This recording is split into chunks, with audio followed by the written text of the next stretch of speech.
Hola, ¿qué tal? Hoy estamos aquí con el unboxing de la Nintendo Switch Oled.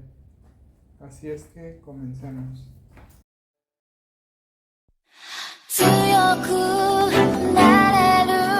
理由を知った僕を連れて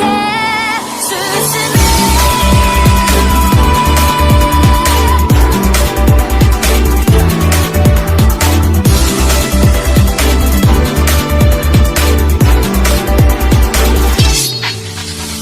転がれてのその通りをこわばる心震える手は掴みたいものがあるそれだけさ夜の匂いに空に選んでも変わっていけるのは自分自身だけ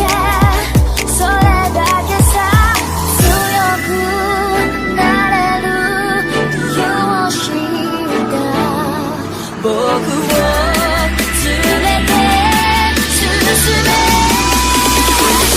どうしたって許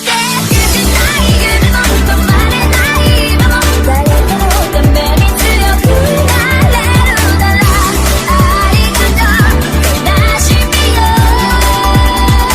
世界に打ちのめされたバカの意味を知ったグレーの花咲きほどね運命を照らして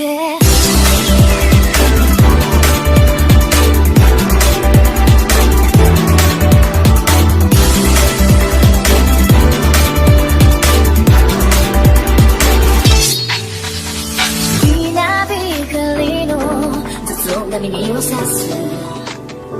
戸惑う心優しいだけじゃ守れないものがある